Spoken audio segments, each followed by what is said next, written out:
De audiência. 10h30. Você ouve aqui a melhor programação. Rádio Voz Missionária.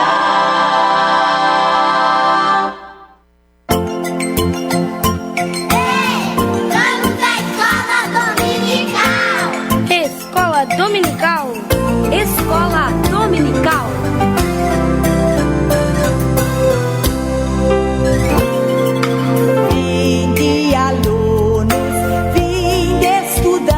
Vai começar agora no seu rádio a nossa Escola Dominical. Escola Dominical. Escola Dominical.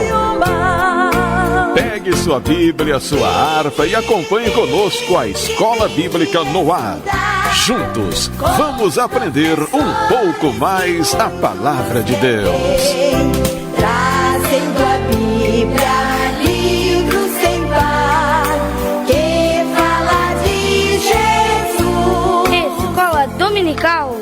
Escola Dominical. Escola Dominical. Escola Dominical. Apoio Departamento da Escola Bíblica Dominical da Igreja Evangélica Assembleia de Deus em Camboriú.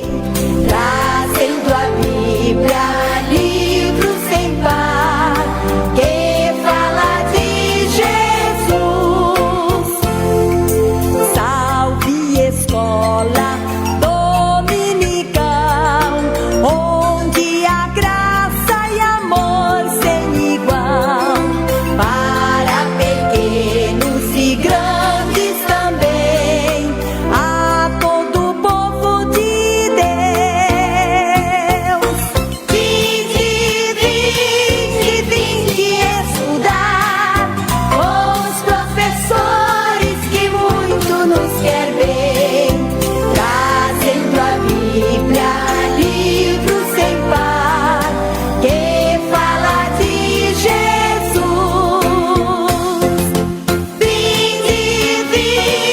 Vinde estudar com os professores que muito nos quer bem, trazendo a Bíblia, livro sem par, que fala de Jesus.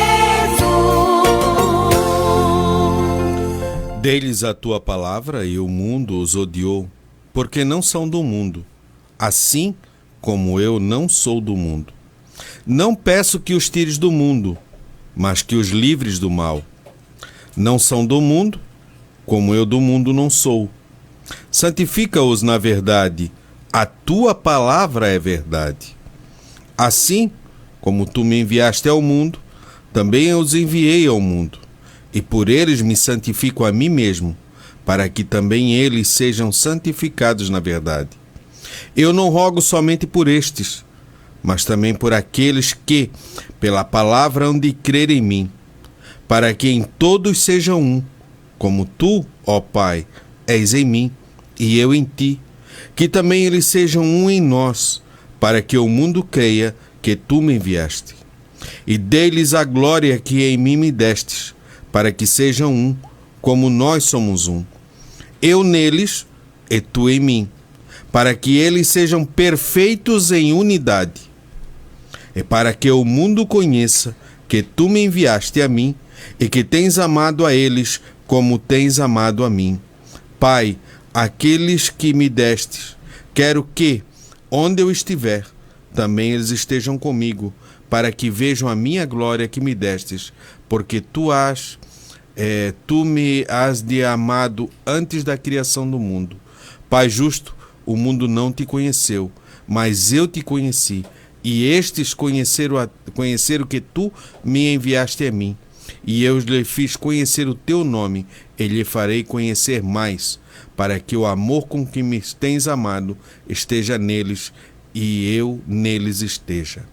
E com essas palavras que se encontram no Evangelho de João, capítulo 17, do verso 15 ao verso 26, eu deixo a doce e gloriosa paz de nosso Senhor e Salvador Jesus Cristo a todos os irmãos que nos ouvem pelas ondas do rádio ou que nos assistem pelas redes sociais. Você de perto, você de longe, muito obrigado por estar ligadinho conosco. você que escreve nas redes sociais, nos deixa os comentários. Muito obrigado, a gente sempre lê no decorrer da semana. E muito obrigado por você que compartilha os vídeos, você que anuncia, você que convida, você que reúne a sua família ao redor da TV ou do rádio, para juntos aprendermos um pouco mais da palavra de Deus. Na técnica de som, o irmão Will, deixando tudo pronto, preparado, e o nosso professor, evangelista irmão Eliel Uller. Pai do Senhor, irmão Eliel.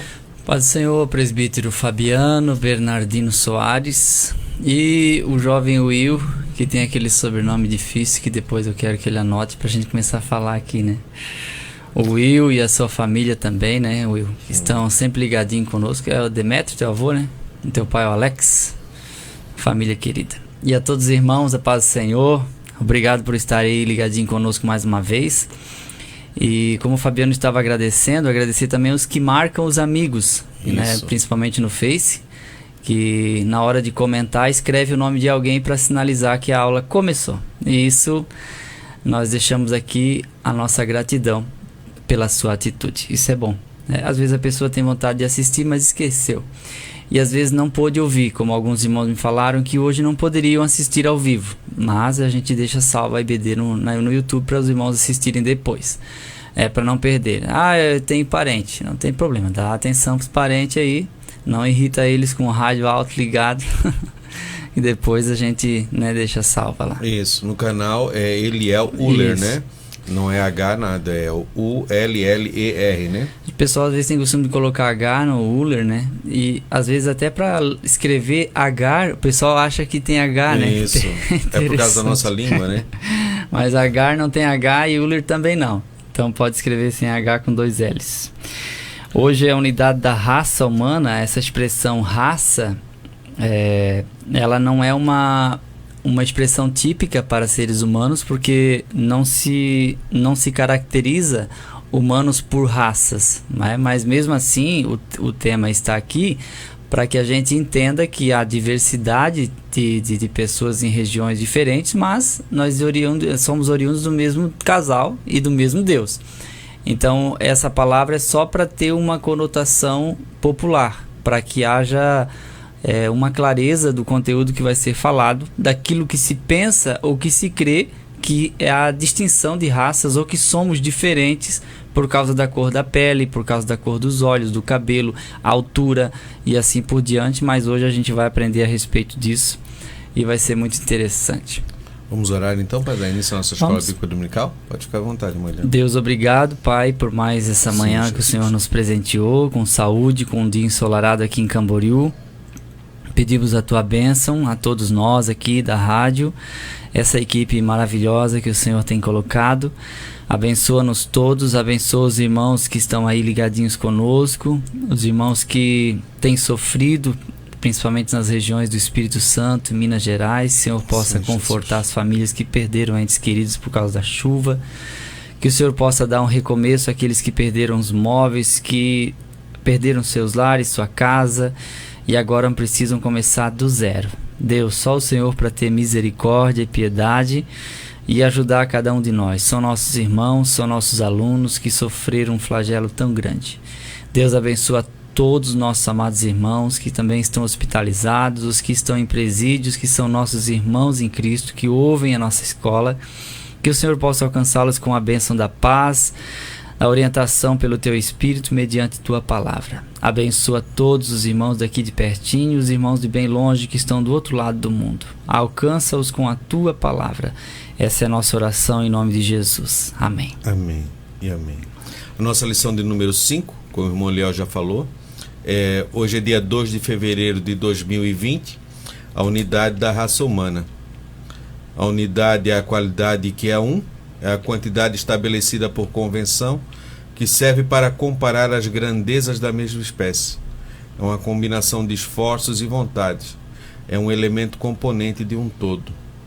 Então essa convenção, quando eu estava estudando sobre isso, essa unidade, é a convenção moral, né? Mesmo que estamos espalhados por toda a face da terra, mas há conceitos morais que você vai encontrar em todos os povos, que Sim. não é diferente, ele é igual. E isso oriunda, Deus implantou isso dentro do ser humano, né? Então a nossa qualidade da raça humana, e a raça continua, como o irmão estava explanando, né? O nosso texto áureo: porque temos nós todos o mesmo Pai? Não nos criou o mesmo Deus? Por que seremos desleais uns para com os outros, profanando o concerto dos nossos pais? Malaquias 2:10. Isso é porque buscamos os próprios interesses, né, mulher? Sim. A própria figura do hebraísmo que faz uma afirmação em forma de pergunta, que não requer uma resposta, né? São perguntas retóricas. Não temos nós todos o mesmo Pai, e isso torna-nos irmãos. Sim. E a palavra irmão, dentre tantos sentidos que tem, também quer dizer igual. Uhum. É oriundo da mesma origem, e isso nos faz semelhantes, e deveríamos nos entender, deveríamos compreender nesse aspecto da origem que temos um Pai, então somos todos irmãos, e sendo irmãos, então não temos que competir uns com os outros. Não há essa necessidade de querer aparecer mais, ou desejar que o pai ame mais um do que o outro, ou se enciumar por Deus demonstrar mais amor de um por um do que pelos outros, porque o pai que ama a todos, ele demonstra mais amor a quem obedece mais, e aquele que obedece menos, ele experimenta a severidade e a correção, que também é uma extensão do amor, embora numa idade ainda pequena a compreensão é de ódio. Se meu pai me exorta, ele me odeia, e se ele abraça meu irmão, ele ama. Mas na verdade Deus é um Pai que também exorta, e ele já exorta dizendo: se são filhos, são exortados, então você será chamado filho, porque há exortação. Então é bom que a gente entenda isso. A exortação é uma continuação do amor, tanto para um pai biológico ou adotivo, tanto quanto para o Pai celestial. Ele nos ama. Deus é amor. O amor de Deus se manifesta em justiça também. Então, quando ele pune, nada mais está fazendo do que trazendo nós para o seu lado outra vez. Temos o mesmo Pai. A nossa verdade prática: apesar de muitas línguas, povos e nações, toda a humanidade provém de um único casal, Adão e Eva. Neste sentido, somos todos irmãos. A própria ciência já coloca isso, né? É um único DNA. Sim. Não existe outros DNA, e sim um único DNA.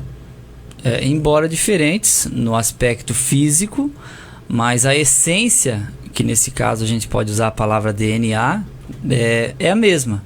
Então não existe um ser humano diferente do outro nesse aspecto. Nós somos todos iguais. Tem aqueles esquimós, tem os pigmeus, tem os chineses, os brasileiros, os americanos, os europeus, mas geneticamente nós somos dotados do mesmo nível de raciocínio, né? Uns na matemática, outros em língua portuguesa ou língua pátria, assim por diante. Mas a inteligência, ela é a mesma, independente da área em que atua. Então a capacidade mental é semelhante. É isso que nós estamos entendendo aqui. Os muros de separação, quem cria são os ignorantes, que não percebem que nós descendemos de um único casal, Adão e Eva. Como o Fabiano falou, a ciência confirma isso, né? A própria ciência, embora existem termos evolucionistas junto na teoria, mas esta teoria da Eva mitocondrial deixa de ser uma teoria, porque é uma comprovação de que todos os seres humanos descendem de uma única mulher. E isso já há 20 mil anos atrás, de acordo com essa investigação. Isso. A nossa leitura bíblica em classe se encontra no livro de Atos, capítulo 17, do 22 ao 28. Estando Paulo no meio do Areópago, disse: varões atenienses, em tudo vos vejo um tanto supersticiosos. Porque, passando eu e vendo os vossos santuários, achei também um altar em que estava escrito: ao Deus desconhecido. Esse, pois, que vós honrais, não o conhecendo, é o que eu vos anuncio. O Deus que fez o mundo e tudo o que nele há, sendo Senhor do céu e da terra, não habita em templos feitos por mãos de homens. Nem tampouco é servido por mãos de homens, como que necessitando de alguma coisa, pois ele mesmo é quem dá a todos a vida, a respiração e todas as coisas. E de um só fez toda a geração dos homens, para habitar sobre toda a face da terra, determinando os tempos já dantes ordenados e os limites da sua habitação. Para que buscassem ao Senhor, se porventura tateando o pudessem achar, ainda que não está longe de cada um de nós. Porque nele vivemos e nos movemos e existimos, como também alguns dos vossos poetas disseram, pois somos também sua geração. No livro de Romanos, capítulo 1, diz, né, que a natureza revela, o homem observando a criação, se o homem refletir, é como se buscasse, há um desejo dentro dele de buscar a Deus, né? Sim. De querer Deus. Você vai ver que sempre vai ter dentro do ser humano essa ânsia pelo seu Criador. Tanto é que a palavra religião, religar, e é isso, é religar com aquilo que te dá sentido à vida, né? Aquilo que dá sentido à tua existência. Senão parece que não há sentido, fica fora do contexto. Exatamente. Então ele disse assim, ó, para que buscasse ao Senhor, se porventura tateando. Quem tateia é quem está no escuro, né? Porque essa expressão aqui, tateando, que é buscar pelo tato, não indica uma percepção física, mas é como o Fabiano falou aqui, é como quem está no escuro, pela necessidade de não haver luz, ou de não captar a luz, que nesse caso é a causa da cegueira. O olho não tem capacidade de captar a luz, porque a visão ela funciona por causa da luz. É a luz que atravessa o olho e é processada no lobo occipital. É isso que a gente chama de visão. Então, quando tem que tatear é porque está no escuro. É aquilo que os cegos fazem com o bastão. Então, a gente vê que na cabeça estão os olhos, que é a visão, está a audição, está o olfato e está o paladar. E o quinto sentido do corpo é o tato, que nesse caso é o que sobra para o corpo. Que também há, né, na própria cabeça, mas para o corpo. Então, por isso que a Bíblia vai chamar da igreja de o corpo de Cristo. Porque tateando é como se eu estivesse sem direção, tentando perceber Deus. E se ele não quisesse ser conhecido, eu não o conheceria. Mas ele se dá a conhecer, ele se deixa tocar, ele se deixa aproximar, ele se revela. E quando ele se revela, eu o conheço. E quando eu o conheço, a luz se acende. Lâmpada para os meus pés é a tua palavra e luz para o meu caminho.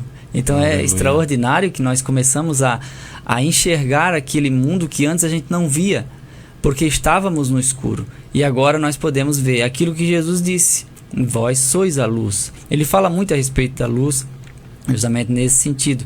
Então o tato é importante para encontrá-lo, não fisicamente. Tateando no sentido espiritual. Isso. Nossa introdução. Na aula de hoje estudaremos a unidade racial, linguística e divina do ser humano. Constataremos que, apesar da diversidade de línguas, povos e nações, toda a humanidade tem uma única origem. Fomos criados por Deus e provimos de um único casal, Adão e Eva. E no princípio, conforme veremos, todos falávamos um único idioma. Nesse sentido, todos os seres humanos são irmãos. A unidade genética da humanidade traz uma implicação doutrinária muito importante. No primeiro Adão, todos pecamos e fomos destituídos da glória divina. Todavia, em Jesus, o homem perfeito e o último Adão, todos sem exceção podem ser salvos e reconciliados com Deus. Concentremo-nos, pois, nesta lição e que o Espírito Santo nos ilumine a entender melhor as belezas e os mistérios da palavra de Deus. Então, como o irmão Liel falou no início, a raça não é porque é diferente. Tipo não há distinção genética, né? Isso. Há diferença, mas não genética. Características? Sim, características. Mas o povo físicas. É um só, isso. O texto que eu quero comentar com os irmãos para complementar o assunto anterior Evangelho que Lucas escreveu 2:29, que são palavras de Simeão. Agora, Senhor, podes despedir em paz teu servo segundo a tua palavra, porque os meus olhos já viram a tua salvação, a qual preparaste diante de todos os povos, luz para a revelação aos gentios e para a glória do teu povo de Israel. Então Jesus, ele é a luz que brilha. Então, graças a Deus que você e eu nós encontramos essa luz. E a gente pôde enxergar isso. E a gente vê aqui na própria leitura em classe que o texto, ele não vai voltar nesse assunto, o texto da lição, no sentido da definição da palavra areópago que aparece aqui. Que o areópago significa colina de Ares, que era uma divindade grega, que era um oratório, um lugar onde se faziam exposições filosóficas e em alguns tempos funcionou como um fórum daquela cidade. Atenas, capital da Grécia, um dos centros culturais daquele tempo. Então, cada vez que chegava uma notícia diferente, filosofia é isso, é instigação, é investigação, é a busca pelo sentido das coisas e funcionamento da vida. Então, como era uma cidade que buscava e primava pela filosofia, isso estou falando de Atenas, onde Paulo pregou no Areópago, quando Paulo chega pregando a respeito de um nazareno que morreu, ressuscitou, e isso para eles era uma novidade, a Bíblia é clara nesse texto, que fala que os atenienses não se ocupavam de nenhuma outra coisa, a não ser procurar saber qual era a última novidade, né? Ou a última informação que havia chegado, porque eles buscavam esse conhecimento. Todo filósofo estuda a Bíblia. Todo filósofo estuda a Bíblia para inquirir e buscar nesse principal livro da humanidade. Mas também eles leem da mesma forma comumente o Alcorão, o Livro dos Espíritos e assim por diante. Então eles buscaram Paulo para que ele falasse no Areópago. E lá ele vai usar a expressão de que nós todos, embora diferentes no aspecto físico, descendemos de um único casal. Porque Deus fez esse casal e desse casal todos nós descendemos. E é isso que ele vai falar nesse lugar. Então a gente vê que ele fala a palavra supersticiosos, em tudo vos vejo um tanto supersticiosos, que aqui pode ser traduzido também como religiosos, já que havia altares para todo tipo de divindade, porque se pensava dessa forma, né? Se adorasse todos os deuses, então não deixaríamos nenhum deles ofendido. Mas tinha um altar lá no cantinho que era o Deus desconhecido. Como essa divindade era desconhecida a eles e eles deixaram, quem sabe, esquecemos algum Deus, era o Deus que Paulo estava pregando. Vocês esqueceram de alguém e fizeram um altar para um Deus desconhecido. Agora não é mais desconhecido, porque esse Deus enviou seu Filho, morreu na cruz do Calvário para perdoar os nossos pecados, mas não permaneceu morto, ele ressuscitou ao terceiro dia e está presente entre nós. Aleluia. Amém. Era essa pregação, simples e objetiva. Irmão, o evangelho é simples, não enfeita muito não. É poder de Deus. Quem faz a obra não é a oratória, é a manifestação da graça de Deus. Isso. É a palavra viva e eficaz, né? Penetrante, né? Isso. E é apta. É a unidade racial do ser humano. Neste tópico, veremos os seguintes assuntos: a origem divina do homem, a sua unidade racial e psicológica. Essa doutrina é suficiente em si mesma para destruir as bases ateias e anticristãs do evolucionismo. A origem divina do ser humano. Embora a origem não seja divina, a sua origem é inconfundivelmente divina, pois a sua criação foi decretada e executada por Deus. Gênesis 1, 26 a 30 e 2 e 7. Portanto, o aparecimento do ser humano no universo deve-se a um ato criativo do Todo-Poderoso e não a um processo de evolução.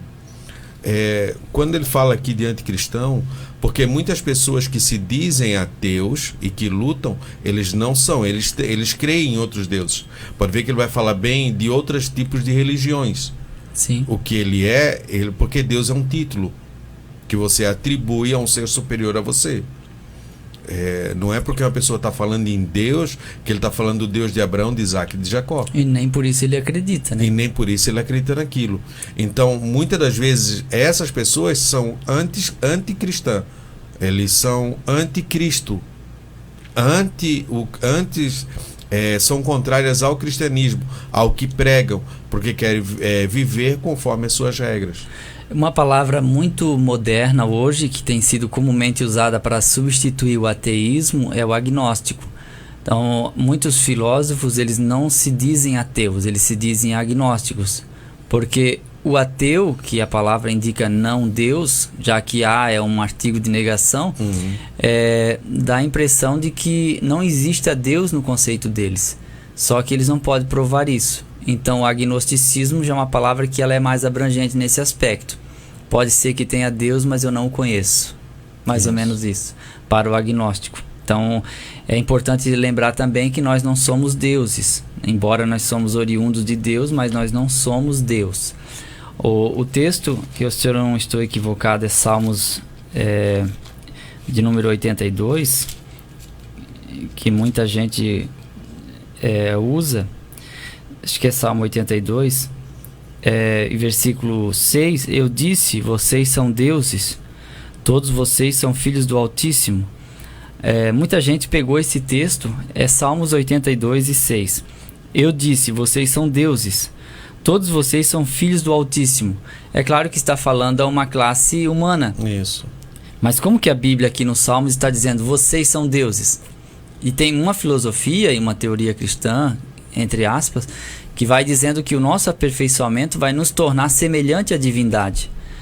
E aí, para isso, eles tentam humanizar Deus. Então, nós não podemos divinizar o homem e muito menos humanizar Deus. Deus é Deus e Espírito. Nós somos humanos e de carne e osso. Então, assim, embora nós somos oriundos em Deus, nós não somos Deus. Esta expressão do Salmo 82 está falando para os juízes. Porque os juízes desse tempo, eles ocupavam uma posição tão alta de responsabilidade que se eles decretassem, uma pessoa morreria apedrejada. Então, nesse aspecto, eles eram Deus. Como se diz hoje a respeito daquele grupo que sobe no Everest e eles elegem um para fazer o papel de Deus. O que é o papel de Deus? O papel de Deus é, eles vão decidir quem vive e quem morre numa eventual falta de oxigênio, por exemplo, ou de algum acidente. Porque não terá oxigênio para todos, então um sempre acaba morrendo. É o mais fraco, é o mais doente, que não tem possibilidade de sair daquela montanha. Então se diz que aquele que decide isso faz o papel de Deus.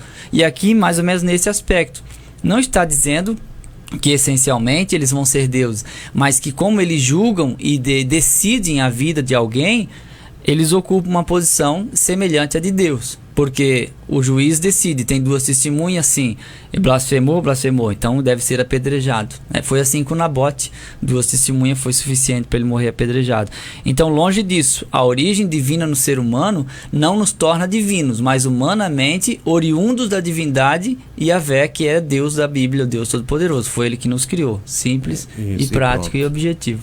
Sem lero-lero e sem conversa para boi dormir. Porque o que a gente vê na igreja de gente dizendo que a gente vai ficando cada vez mais aperfeiçoado a ponto de chegar à proximidade dos anjos ou da divindade, por mais que você se acabe orando e jejuando, há uma natureza pecaminosa dentro de você que vai te atrapalhar e ao mesmo tempo vai te manter no nível da humanidade sempre. É o problema do secretismo religioso hoje. Exatamente. Essas misturas. Porque isso é uma doutrina que está dentro do espiritismo, que você vai encarnando e desencarnando, e a partir do momento que você vai se aperfeiçoando, você vai se tornando um ser de luz. E é mais ou menos isso que essa doutrina no meio evangélico também tenta se colocar dessa forma. Embora quando Paulo fala a respeito do aperfeiçoamento dos santos para atingir a estatura de varão perfeito, aquilo é maturidade cristã. Ele não está falando que chega a ser perfeito. Ele mesmo diz em Atos 7 que ele tentava ser perfeito e não conseguia. Uma coisa fácil, que é esquecendo das coisas que para trás fica, avanço para as que estão diante de mim. Isso era um princípio que ele fazia, porque não dá para a gente ficar contabilizando perdas e fraquezas, a gente tem que avançar, aperfeiçoando e melhorando. Perfeição, desculpa aí, mas a gente não tem para dar, e você também não. Quer buscar? Busque em Deus. É isso. A unidade racial do ser humano. Ao contrário do que se narra as mitologias pagãs, a Bíblia Sagrada afirma que todos os homens, apesar da sua diversidade racial e linguística, provêm de um único tronco genético, Adão e Eva. Atos 17 e 26. Logo, existe apenas uma única raça humana, Malaquias 2 e 10. O racismo, por consequente, é uma distorção maligna do ensino bíblico quanto à unidade genética do ser humano. Aí nós temos aí o que foi a eugenia, né? A limpeza de raça que se viu através das guerras, do que foi trazido, de colocar uma raça sobre a outra. É a questão do ser humano, porque quando a gente está em igualdade, parece que a gente se dilui no mar da humanidade. E aí é o que acontece hoje com os adolescentes, né? Ninguém me vê, ninguém me enxerga.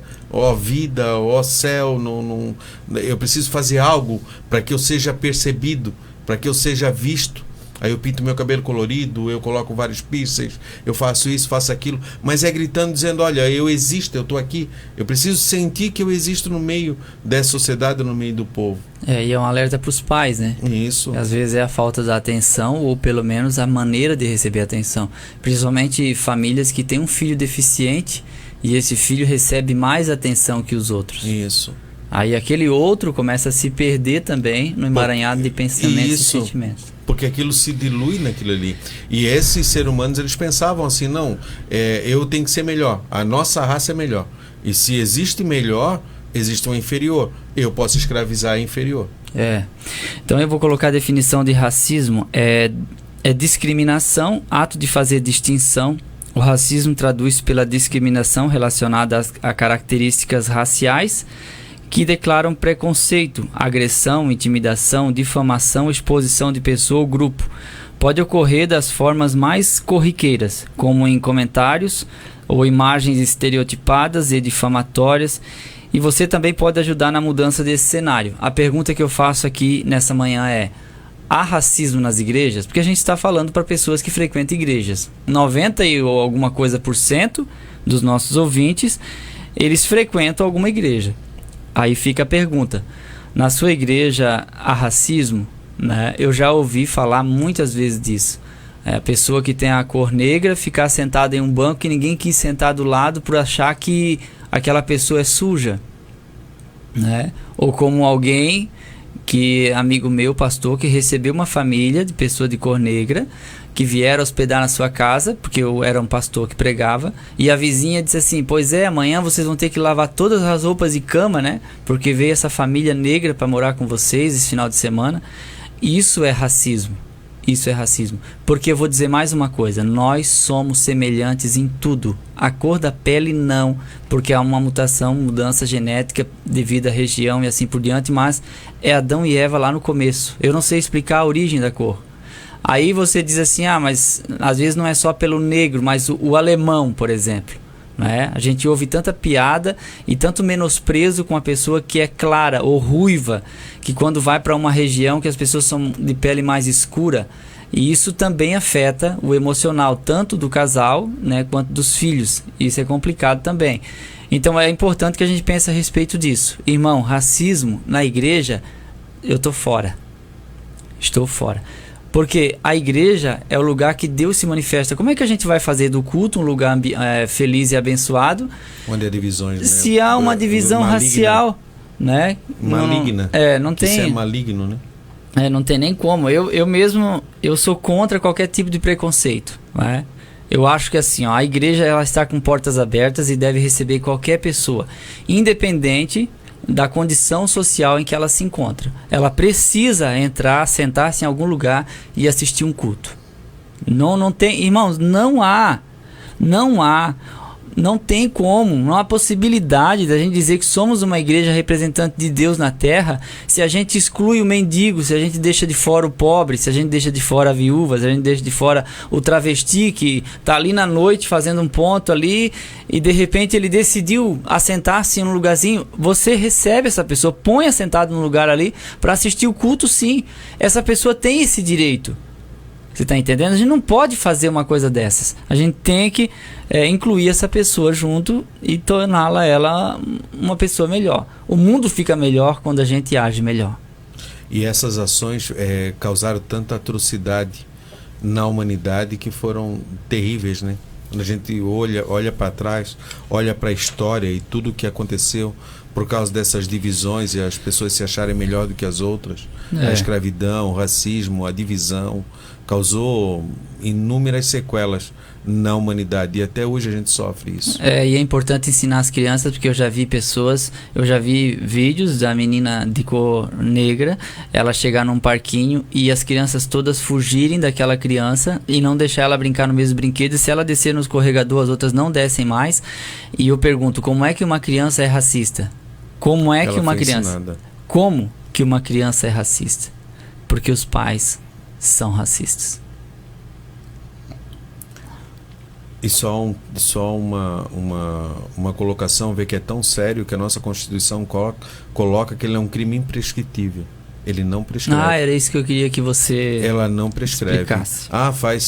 Faz 50... Porque geralmente os crimes prescrevem. Pelo tempo, né? Pelo tempo.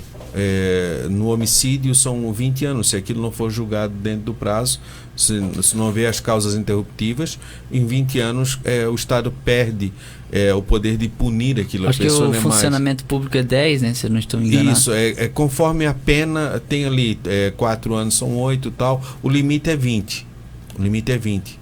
Esse dia ainda estava vendo uma reportagem sobre uma pessoa que foi acusada de homicídio e já fazia 20 anos que ele não tinha sido julgado ainda. E a família ao qual sofreu o agravo estava lutando para que ele fosse julgado e faltavam poucos dias e o crime ia se tornar, ia exercer a prescrição. Ia perder o direito de punir ele. Não ia acontecer mais nada com ele. No racismo, não. Ele é imprescritível. Interessante, eu não sabia disso. Crimes de guerra também, existe algum, é muito pouco, mas é imprescritível. Não há prescrição. A unidade psicológica do ser humano, conquanto diversos cultural e eticamente, os seres humanos demonstram possuir uma unidade psicológica comum. 1 Reis 8:46, Eclesiastes 7:20. Aqui diz que não há homem que não peque, né? Sim, não escapou ninguém. Não há homem que não peque. E Eclesiastes 7:20 ele vai dizer que o homem é bom, mas que ele não é bom na totalidade, né? Não é sempre bom, né? Enfim, todos os homens têm uma herança psicológica emocional comum. As reações podem ser diversas, dependendo da educação, da cultura e de cada povo, mas as bases psicológicas, repito, são comuns. Ou seja, independente de quem seja, de oriundo de qualquer nacionalidade, etnia ou povo, precisa de arrependimento, porque todos, a Bíblia diz, que todos pecaram e destituídos estão da glória de Deus. Então não existe uma raça eleita superior. Mas é que o meu vizinho é judeu, ele é superior. Na verdade, não. A Bíblia diz que Deus encerrou todos debaixo do pecado para usar de misericórdia com todos. Então, nesse caso, Deus não abaixou ninguém. Deus elevou a todos os povos a sua graça e deixou a porta aberta para todos. Então, nesse caso, não há nenhum representante de algum povo ou etnia que possa dizer assim: eu não vou ser aceito no Evangelho. É interessante isso. Isso é muito interessante. Como nós vamos ver no último tópico, em Cristo somos um, mas como Cristo, ele é a representatividade da unidade. E Jesus, ele não divide, ele une. Então, quando há uma igreja em que há povos de nacionalidades diferentes ou de regiões diferentes, que não haja divisão.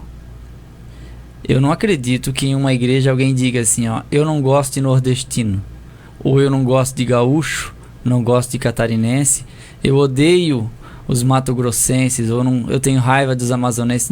Não é possível que exista isso em uma igreja. Não é possível. Então é importante que a gente repense a respeito disso. Que às vezes alguém diz assim, mas de tal estado são todos preguiçosos. É mentira. É mentira. Não, mas é porque eu já vi e todos... Não. Desculpa, mas não podemos generalizar. Você vai encontrar muita gente que é preguiçoso e muitas pessoas que são extremamente trabalhadeiras ou trabalhadores que vivem e residem naquele local. Então não dá para generalizar. Não podemos. E eu já vi gente dizer assim, daquele lugar vem só gente boa. Também é outro perigo. Porque no meio pode ter um que não é. Isso. Eclesiastes 7:20 diz assim, na verdade, não há homem justo sobre a terra, que faça o bem e nunca peque. Né? Então não escapa ninguém. Isso. Somos falhos. E é ruim quando eu não enxergo em mim isso. Eita. Quando eu me acho perfeito, né? Quando eu não consigo enxergar as minhas próprias falhas e eu te condeno. Né? E quando eu te condeno. O radical, se ele for radical consigo e tolerante com o outro, tudo bem. Agora o radical, que ele é tolerante consigo mesmo quando ninguém está vendo, e ele é extremamente radical com os outros, querendo que os outros sejam perfeitos, esse radical é um hipócrita. Porque radical é uma palavra que se refere à raiz. Então o radical deve ser consigo mesmo e não com o outro. Ah, mas eu tenho que impor esse meu modelo. Não, esse é o seu modelo, a sua maneira de ser. Não impõe isso para o outro, a não ser que você tenha base bíblica contextual e não adaptada a seu bel prazer. A Bíblia, ela deve explicar a Bíblia. Ah, mas é que a Bíblia diz não ameis o mundo nem o que no mundo há. Então nós vamos ter que classificar o que é do mundo e o que não é do mundo. A bicicleta é do mundo. O prato que a irmã come é do mundo também. Então, porque não existe na natureza um prato de louça a partir da matéria-prima que se fez, mas foi feito aqui no mundo, não veio de outro planeta. Então, nós temos que classificar isso, o que é do mundo no sistema pecaminoso, porque tem gente que diz que os meios de comunicação é do mundo. É do mundo porque não veio de outro planeta e não veio do céu. Um aparelho de celular, ele é um aparelho do mundo, mas ele não é mundano desde que eu use de maneira correta. Esse é o princípio. Amém. O nosso segundo tópico, a unidade linguística original da humanidade. Veremos agora como o idioma falado pelos seres humanos, desde Adão até Noé, veio a perder-se como podemos identificá-lo hoje nas línguas e dialetos falados no mundo. A língua original da humanidade. A fala é um dos maiores dons que Deus comunicou pessoalmente a Adão, pois ambos conversavam diariamente. Gênesis 3:8. O primeiro homem dominava tão bem a arte de falar que veio a recepcionar sua esposa com um poema admirável. Gênesis 2:23. No capítulo 3 de Gênesis, Deus chamou Adão e Eva à responsabilidade através de um diálogo de altíssimo nível. Nossos pais não ficaram na ignorância quanto às consequências da queda, pois estavam perfeitamente habilitados, com os termos verbais, a compreender o Criador. A língua falada por Adão e seus descendentes, imediato até Noé, não era o hebraico. Mesmo porque o idioma falado pelos israelitas só veio a formar-se em tempos definidos, bem mais tarde. Porque aqui é uma junção, né? Quando vai formando, como a gente vê que tem do latim. O português veio do latim, né? Isso, e quando cai o Império Romano e começa a vir, você vê que da Península Ibérica sai várias línguas. Do latim original você vai sair o português, vai sair o francês, vai sair o espanhol, vai sair o catalão e outras línguas. E até mesmo o português que é falado em Portugal, não ele já tem no Brasil já não é igual. Sim. A nossa escrita pode ser igual porque teve essa unificação, né? Teve esse acordo entre os povos de língua portuguesa para ter uma escrita que seguisse uma regra, mas a forma de comunicar-se é diferente. Não sabemos qual era o idioma que Deus usava para conversar com Adão e Eva no jardim. O texto foi escrito historicamente de uma forma bem posterior e feita essa narrativa que nós acreditamos que seja uma fonte de revelação, ou que isso foi repassado de forma oral, já que Adão viveu 950 anos e conheceu outros que também viveram esse tempo, e isso foi sendo passado até que se escreveu. Isso chegou até Moisés, ele organizou uma parte, outra parte ele recebeu por revelação, outra parte ele já tinha fontes daquela época, que são a hipótese documentária, que é um tema que eu estudei na teologia agora há pouco tempo, até fiz um trabalho sobre isso, sobre a formação do Pentateuco. Mas aqui a questão eles não falavam hebraico originalmente, era outro idioma que se perdeu. O hebraico bíblico, ele é um idioma que não é mais falado hoje no mundo. Até as expressões do próprio idioma hebraico bíblico, que é arcaico, que é antigo, não se sabe com precisão se essa realmente é a pronúncia, porque basicamente a pronúncia se perdeu porque não havia vogais nesse idioma, apenas consoantes. Então fica mais difícil pronunciá-lo, em especial, né, nos tempos modernos. Então o hebraico hoje falado em Israel ele é diferente do hebraico bíblico, até porque por conta dos anos a língua sofre mudanças. Os irmãos vejam, 500 anos de Brasil e a nossa língua hoje ela é brasileira. Ela não é uma língua portuguesa de Portugal. O português de Portugal é um pouquinho diferente do nosso. Então você já sabe que nós somos diferentes nessa própria expressão. Até dentro do próprio país há uma diferença. O gaúcho interiorano, ele fala bem diferente do sertanejo, né? Por exemplo, quem cresceu no sertão da Paraíba, ou do Piauí, ou de Pernambuco, ele vai falar sempre parecido com as pessoas de lá, né? Ele vai ter aquele sotaque sempre. Então existem muitas palavras que são características daquele idioma. Avexado, por exemplo, é uma palavra que, se conversar com um gaúcho do interior, tem que explicar que é apressado, porque não se sabe o que é avexado aqui no sul. E existem palavras que para alguns são palavrões e para outros são corriqueiras. Isso. Por exemplo, a nossa palavra rapariga, que em alguns lugares é mulher sem vergonha, para nós aqui não é um palavrão em Camboriú. Eu sempre vi a minha tia, ao referir-se a minhas primas, como sendo raparigas, e no sentido carinhoso. Ela não estava dizendo que elas eram mulheres da vida, bagunceiras, mas que eram moças. Interessante, né? E isso de região para região muda. Então, às vezes a gente pode falar alguma coisa aqui que para nós é usual e corriqueiro, mas em algumas regiões do país é um palavrão. E de repente você falar aí alguma coisa que para nós aqui é um palavrão, e isso dentro da própria nação. Agora você imagine daqui a 500 anos a mudança que vai haver no nosso idioma, nas nossas palavras e nas nossas expressões vocais aqui no nosso país. Agora você imagina 2, 3 mil anos em regiões diferentes. E isso hoje é tão estudado que chama-se abismo linguístico na própria hermenêutica bíblica e na exegese. Por que abismo bíblico? Porque na nossa distância do idioma falado na Bíblia, ela é muito grande, porque estamos em milhares de anos depois em regiões diferentes falando um outro idioma.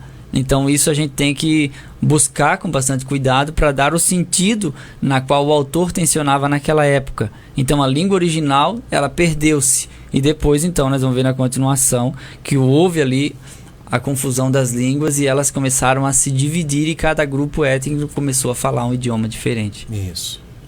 A confusão de línguas em Babel. Após o dilúvio, os filhos de Noé encontraram-se em Sinear, e ali tentaram criar um estado secular e ateu, para contrariar frontalmente os mandamentos divinos quanto ao povoamento da terra.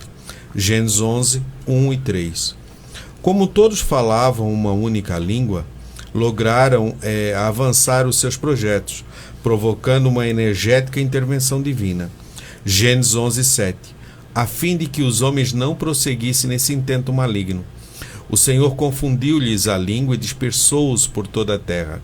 Essa é a origem das línguas e dialetos existentes no mundo de hoje. Então nós vimos, porque é interessante ali, quando eles se juntam assim, usamos tijolo queimado e betume por cal, e façamos uma cidade e uma torre. Quando vem a confusão, a Bíblia diz que eles pararam de fazer as cidades, mas as torres fictícias a gente vê até hoje. Os obeliscos, né? Isso, não, e até mesmo interno, de criar uma sociedade unida. A globalização já é isso, já tornar tudo igual, porque Deus sempre falou assim, desde Adão e Eva, quando Noé sai da arca, assim, multiplique e encheie a terra, espalhem-se, né? Até mesmo como vem a pregação do evangelho, assim, ó, fica em Jerusalém, do alto seja revestido, e depois segue da Judéia até os confins da terra. A intenção sempre foi espalhar, e o homem sempre quis se ajuntar para que se construísse algo em torno dele, que colocasse o nome dele acima de tudo. Um monumento para si mesmo, né? Isso. Porque a torre cujo cume toque os céus, que está na expressão de Gênesis 11, tem uma indicação de contrariar o mandamento de Deus de encher a terra e multiplicar-se, porque eles se avolumaram e tentaram construir para si o monumento. Então esses obeliscos que a gente vê, essas torres erigidas, que na antiguidade tinham o símbolo da fertilidade masculina, que depois se torna o poste ídolo, que é a representatividade de Baal, o deus dos cananeus, e que isso veio se acentuando ao longo dos tempos, nada mais é do que uma rebelião direta contra Deus e a demonstração da natureza humana diabólica em prevaricar, em abandonar os preceitos divinos e buscar o seu bel prazer desenfreadamente. E isso hoje, pouco se constrói esses obeliscos, mas em alguns lugares do mundo virou ponto histórico. Mas é o cuidado para que isso não seja construído dentro do nosso coração, para que isso não, né? Porque tudo vai ficar aqui. Às vezes a gente vê pastores construindo templos cada vez mais caros. Na verdade são torres que eles estão querendo deixar para serem lembrados, e com a foto na porta, ó, essa foi fulano que fez, essa igreja foi ciclano que fez, né? Quando poderia ter usado esse dinheiro, por exemplo, para socorrer uma viúva, um órfão. Não que seja errado construir um templo, né? Mas hoje se gasta bilhões em templos suntuosos demais, com decoração de ouro, pedras preciosas, que vai ficar tudo aqui, né? Vai ficar tudo nesse mundo mesmo. E às vezes isso é só para massagear o ego, como o pregador ontem falou muito bem aqui na igreja, no culto de Santa Ceia. Eu amei aquela pregação que ele falou a respeito dos números. Jesus poderia se dedicar aos 15 mil, né, que ele multiplicou os pães e deu-lhes de comer. Mas ele não confiava neles, porque eles o seguiam pelos sinais que ele fazia. Mas ele dedicou mais atenção a uma dúzia de semi-analfabetos daquele tempo, e tornou esses 12 homens cheios do Espírito Santo pessoas que começaram a propagação do Evangelho e dispostos a morrer pela causa do Mestre. Então não é pela quantidade, mas é pela qualidade. Então às vezes se pensa assim, o pastor tem 20 membros, é fraco. Esse ali tem 20 mil, esse ali é bom. Mas o bom, que é aos olhos humanos, pode não ser o bom aos olhos de Deus. Então é importante que se pense, quem está cuidando da sua alma é Deus através de quem? Qual é a finalidade da pessoa que cuida de você? O seu pastor. Qual é o objetivo dele? Então é importante que se pense, você é uma ovelha ou é mais um número apenas? Você é uma pessoa amiga ou você é apenas mais um seguidor e alguém que curte, compartilha e comenta? Porque hoje se busca muito isso nas redes sociais, que são aqueles seguidores, para que seja massageado. Eu tenho 2 milhões. E você tem quanto? Tem só 500 mil. Não, então você é fraco. Deixa eu conversar com esse aqui que tem 1 milhão. Isso é uma coisa muito negativa, porque as pessoas não são só números. Pessoas são pessoas. E a gente deve olhá-las como tal. Jesus deu importância, né? Vai ali no tanque e vai falar com aquela mulher sozinha.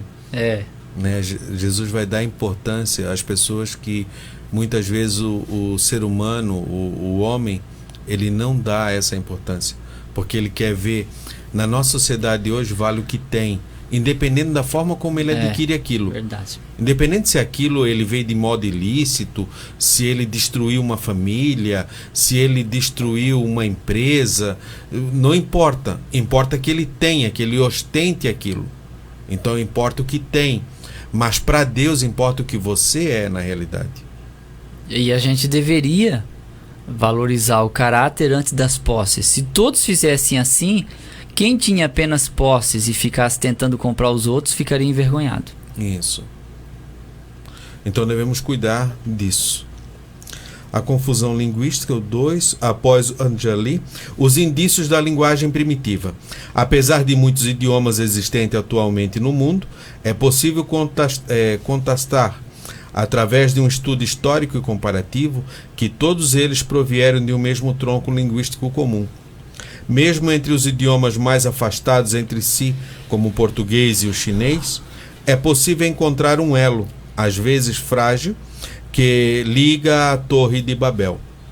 Então, há um tronco. Isso, e é feito um estudo linguístico na antropologia que, de uma certa forma, identificou, não conseguiu ainda provar enfaticamente, mas identificou um único idioma linguístico na antiguidade. Interessante, né? Sim.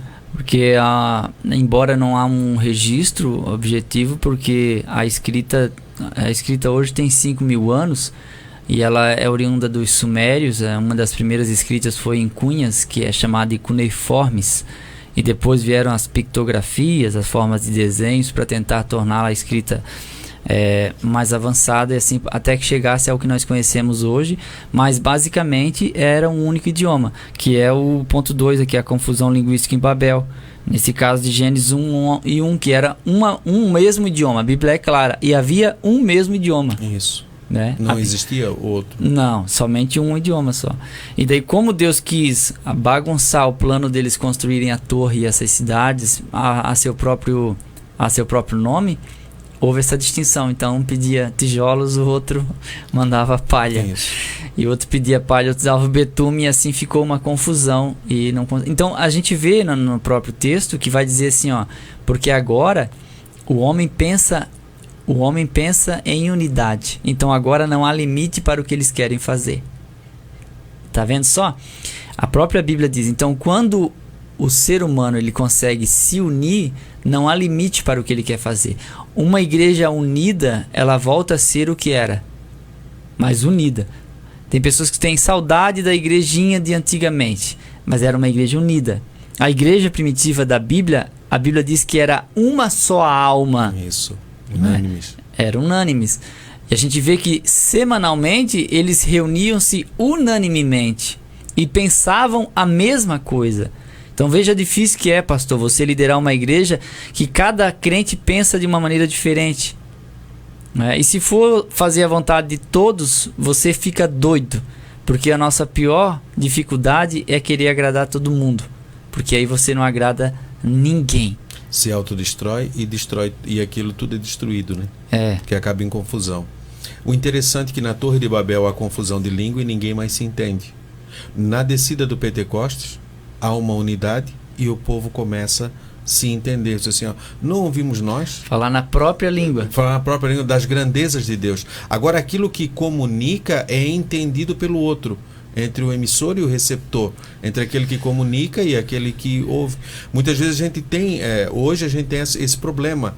Fulano de tal falou tal coisa, ele tem que explicar aquilo que ele está falando para se fazer entender muitas das vezes. Verdade. E às vezes não consegue. Então não é simplesmente a fala, mas a comunicação em si.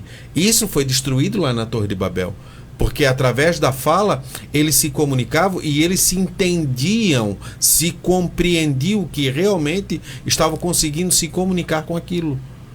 E no Pentecostes a gente vê essa unidade. É interessante que a pessoa se sentia em casa porque esse indivíduo que era batizado, ele falava o idioma dessa outra nação, que eram 17 nações que está registrado em Atos. E isso meio que familiarizou a igreja, tornando a igreja uma unidade. Isso. É uma unidade composta por várias pessoas diferentes.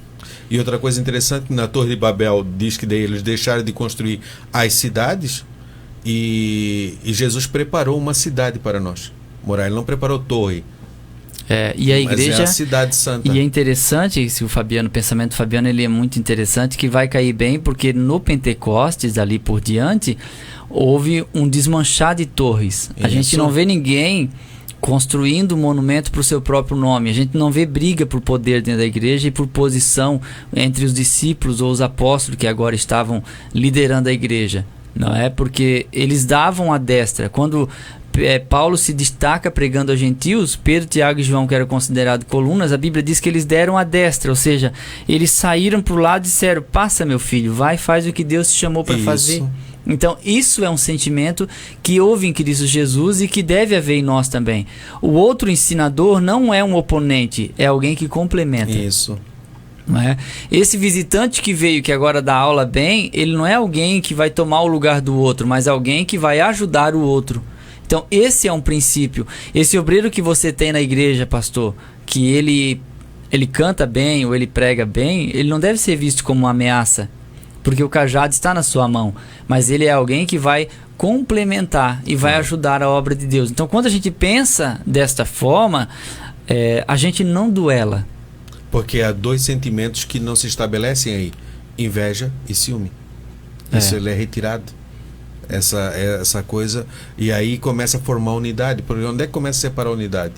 É o modelo da igreja bíblica. Isso. O modelo da igreja bíblica de Atos que Jesus criou, ela se sustenta sobre essas bases, né? Que nós vamos ver na sequência, mas é importante que haja isso. E, ao contrário, quando isso não existe, é insuportável congregar no lugar desse. Quando todo mundo quer aparecer, quando todo mundo quer a mídia, quando as pessoas querem ser famosas, tem gente que quer ser famoso, tem gente que tá obcecado pelo nome, pela busca do próprio nome, o que acharam da minha pregação, do meu louvor, e isso chega uma hora, fica insuportável. O culto é intragável, não dá, gente. A casa de Deus, que era um lugar para a glória de Deus se manifestar, manifesta-se pessoas. E que não tem nada para dar, como o Léo já falou ainda há pouco. Aí o culto é antropocêntrico. Vazio. E não cristocêntrico. Quando a pessoa conta os seus testemunhos, que na verdade é um gabamunho. A pessoa vai se gabar das suas conquistas, das suas proezas e da sua maneira de ser, até na maneira de falar que ajudou alguém, que socorreu alguém, a gente percebe um ar de grandeza, porque eu tenho, por isso eu dei, porque eu posso, por isso eu sou, e isso torna o ambiente horrível. Quem veio visitar não quer voltar mais. Então, quando há humildade, simplicidade, originalidade, quando pensamos a mesma coisa, quando não lutamos para aparecer, irmãos, o culto fica melhor, Deus se manifesta, há a manifestação da presença de Deus e todos nós somos edificados na sua casa. Porque às vezes a gente vê pessoas que buscam esses holofotes e isso começa a enjoar, sabia? Começa a enjoar. Eu mesmo não gosto disso aí. Eu prefiro feijão com arroz. Eu prefiro ouvir o meu pastor pregar o ensino, eu prefiro, do que um pastor famosão vir aqui e encher a igreja e pregar aquelas coisas que ele já prega em todos os lugares que ele vai. Eu prefiro ouvir o meu pastor. Amém. Em Cristo todos somos um. É o nosso terceiro tópico, que as nossas horas voam. A unidade humana não se dá apenas em termos raciais e linguísticos. Conforme veremos nesse tópico, todos os seres humanos acham-se ligados em Adão, quanto ao pecado e também quanto à redenção. O pecado universal de Adão, afirma o apóstolo Paulo que, através de um só homem, o pecado foi introduzido no mundo. Romanos 5:12. E conquanto o pecado de Adão fosse particular, suas consequências foram universais, porque ele é o pai e representante de todos os seres humanos. Eis porque todos pecaram e foram destituídos da glória de Deus. Romanos 3:23. Todos os seres humanos acharam-se ligados entre si pela transgressão de Adão e Eva, nossos primeiros pais. Nós falamos, né, a gente sempre julga, mas por quê? Só que temos as mesmas práticas. Isso é aquela semente, aquele fruto, é como se entrasse no nosso DNA, vamos dizer assim, vamos usar uma figura de linguagem, e se manifestasse nas nossas ações, nas nossas características. Mas parece injusto, né? Eu pagar pelo pecado de Adão. Não parece injusto?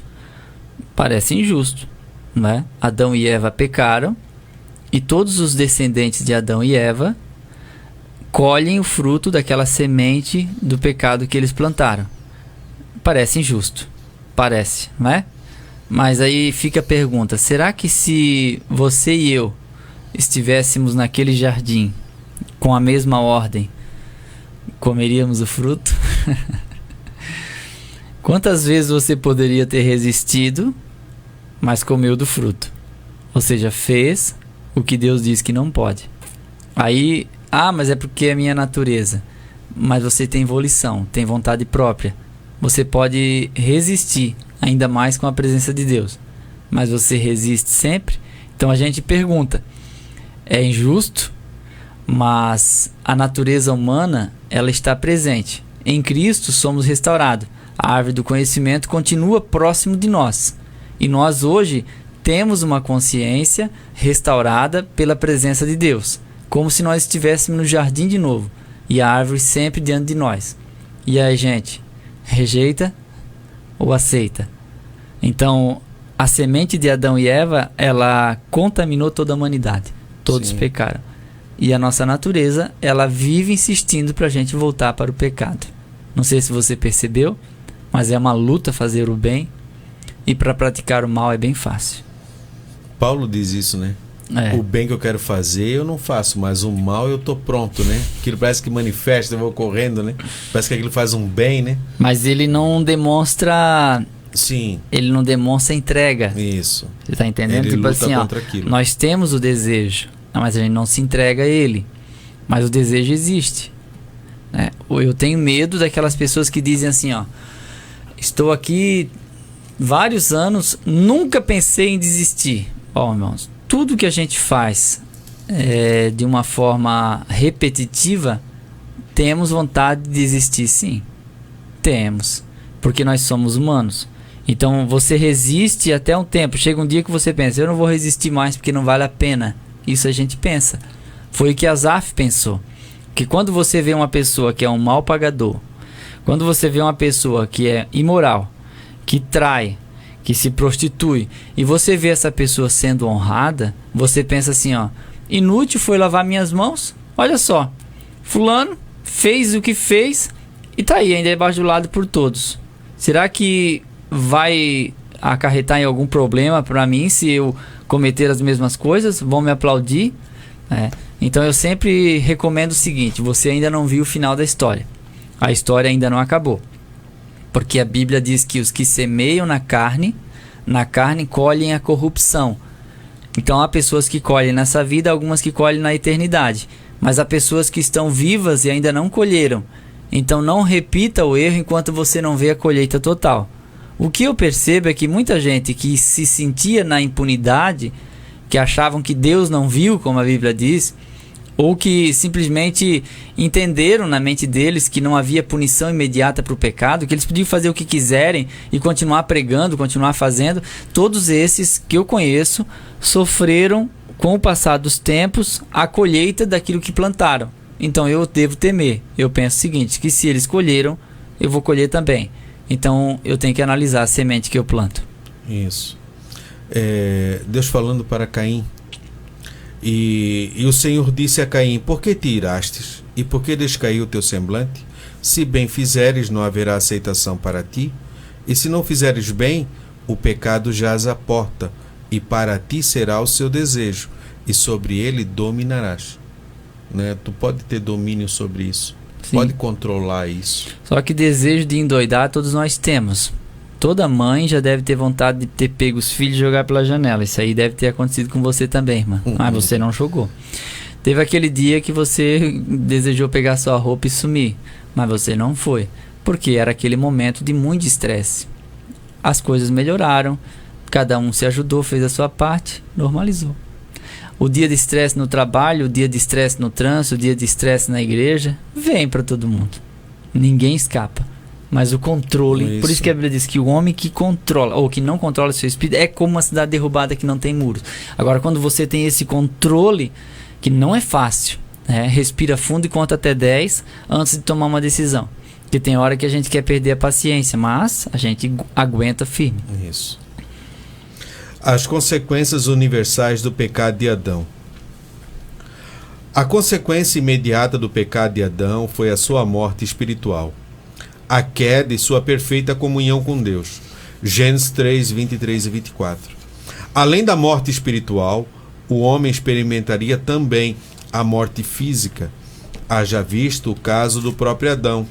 Não obstante ter vivido até os 930 anos, veio a experimentar a morte.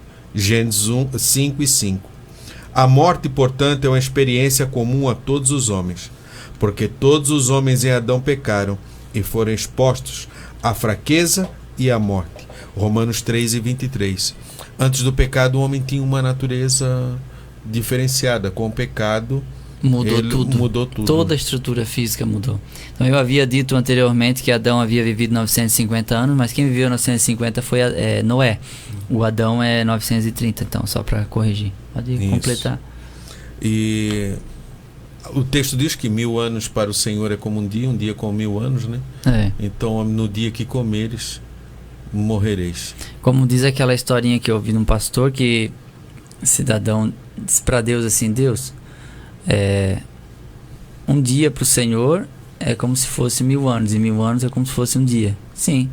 E um segundo como se fosse uma eternidade, e uma eternidade como se fosse um segundo. E também, certo.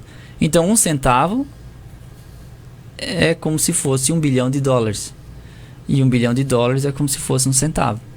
E Deus disse: sim. Senhor, me dá $1 bilhão. Deus disse: espera só um segundo. Pronto.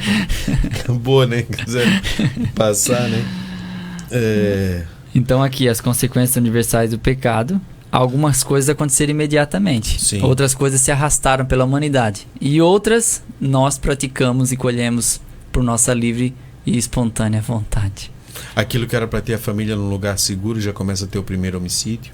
Já começa as desestruturou guerras tudo. Desestruturou toda a cadeia, né? Os animais, as bestas feras, começou a produzir espinhos e cardos, a cultura já não começou a ser mais a mesma, a produção de alimentos já não foi da mesma forma, já começou a haver o fardo. O trabalho ficou causticante, desgastante. Isso, começou a ter o fardo. Então, se temos o fardo, na cruz esse fardo é retirado. Né? Vinde a mim todos estáis cansados e oprimidos, e eu vos aliviarei. Então, se há um fardo, porque há alguma coisa que precisa ser reparada, precisa retornar. Então precisamos, em vez de apontar para frente ou apontar os erros de nossos irmãos, começar a olhar para dentro de nós mesmos. Fazer como aquela mulher que acendeu a lamparina, só eu perdi uma dracma. Porque quem tem 10 perde uma, não nota, porque você tem 9 ainda, você tem 9 moedas. Você tem que contar para saber que perdeu uma. Você tem que olhar, não, realmente eu perdi uma, né? Você tem que fazer essa contagem. Então que a gente olhe para a nossa vida e olhe assim, não, está faltando isso não, está faltando essa parte aqui. Então que possa acender essa luz e varrer. O varrer foi ela que fez. A luz, ela iluminou, ela trouxe clareza, mas o varrer e procurar onde é que foi, coube àquela mulher, até que encontrou e se alegrou. Né? Em Jesus Cristo, o segundo Adão, todos podemos ser salvos. É o terceiro subtópico e último.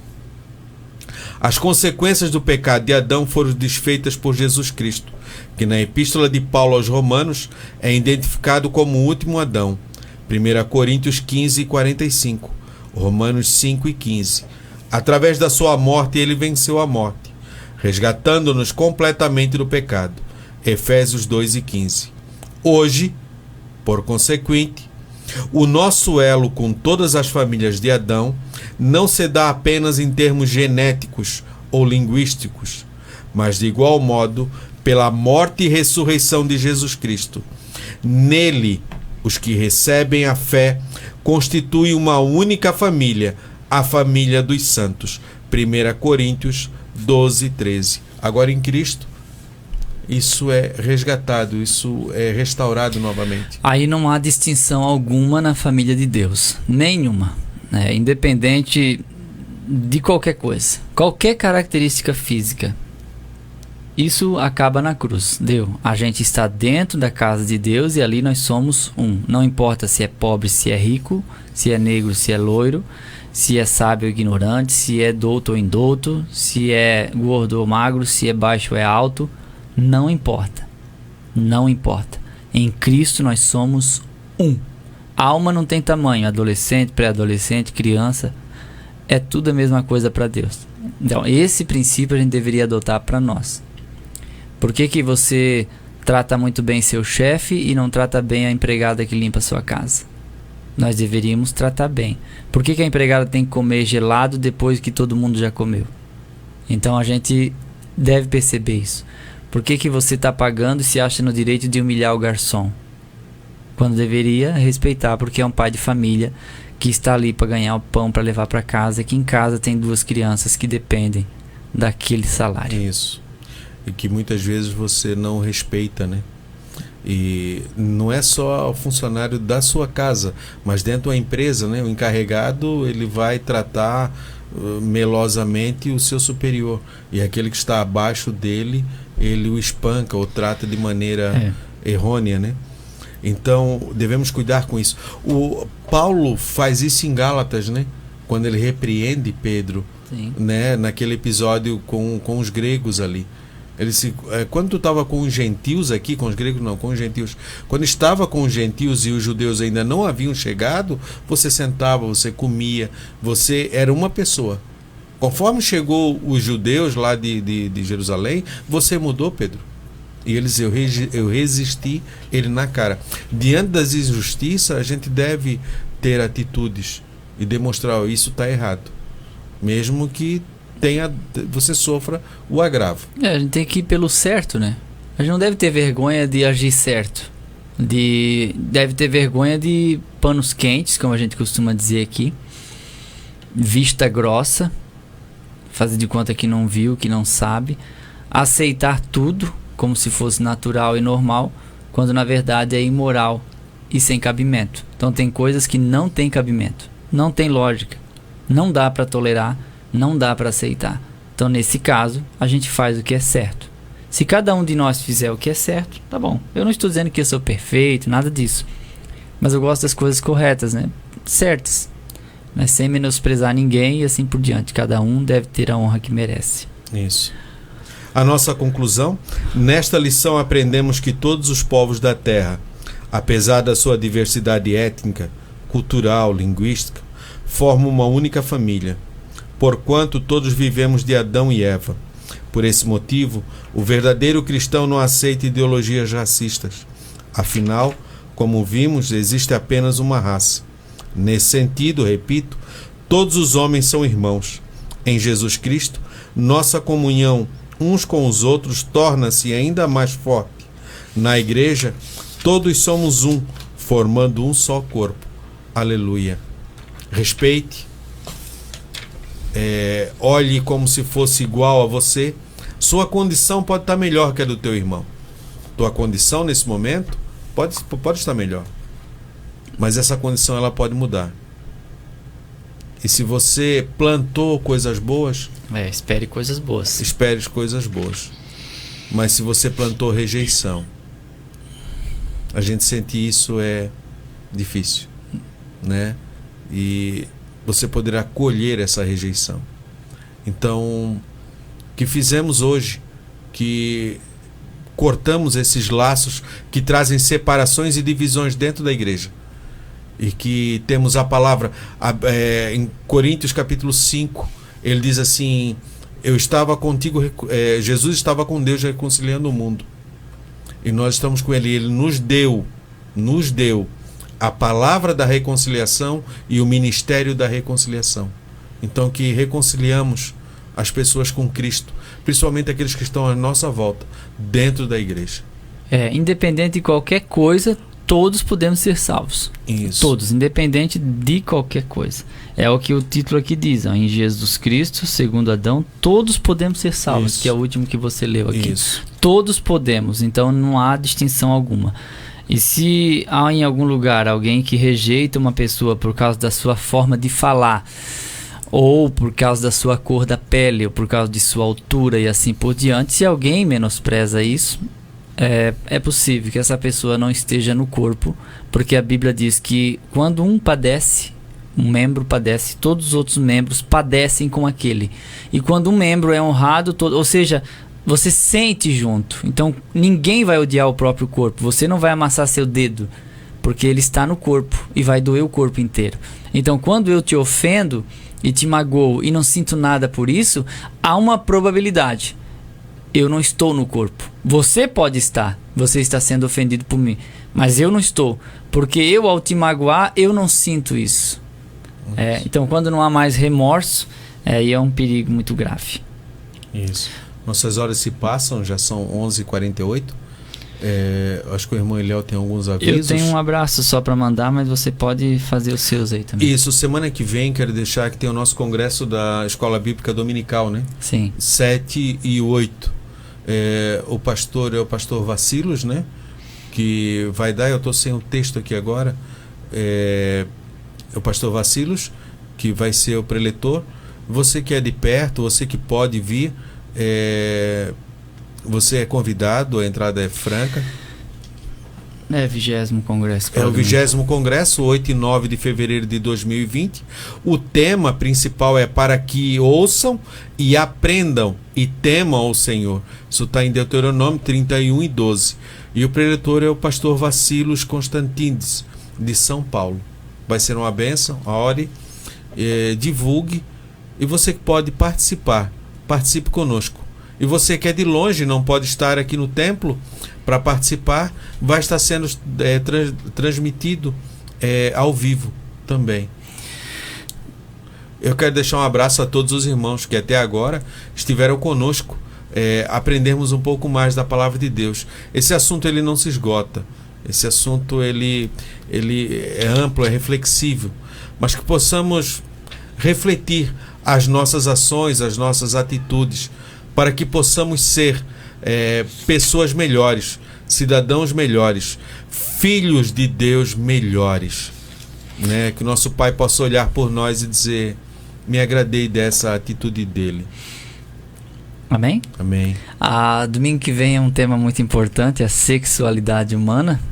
E você que gosta de ouvir falar nesse assunto, esteja ligadinho conosco então domingo que vem, convide mais alguém para assistir, que é um assunto muito importante também e vai trazer bastante edificação para todos nós. Eu quero mandar um abraço aqui para o irmão Noel Goiano. Ele escreveu o seguinte: abraço para você, professor EBD, irmão Fabiano e Eliel. Amém. Ele mandou um abraço para nós dois. Assisti a EBD com vocês pela rádio semana passada na fazenda em Jussara, Goiás, com meu irmão Valdemar e Cunha Maria. E Maria. Manda um abraço pro meu irmão lá na fazenda. E um abraço para vocês também, professores da EBD Camboriú. Obrigado, irmão Noel. Deus abençoe.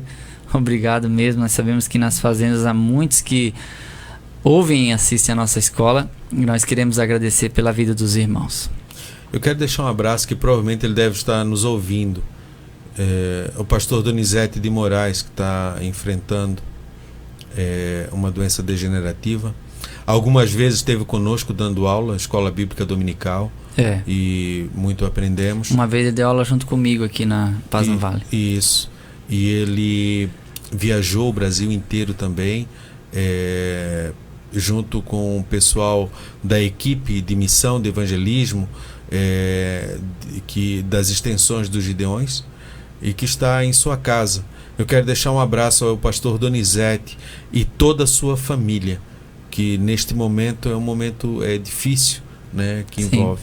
E que Deus abençoe, que na oração de agora também nós vamos colocar. E os irmãos de Minas Gerais também, como fez menção o irmão Eliel Uller, que estão sofrendo, e o Espírito Santo, por causa das chuvas e tudo o que aconteceu lá.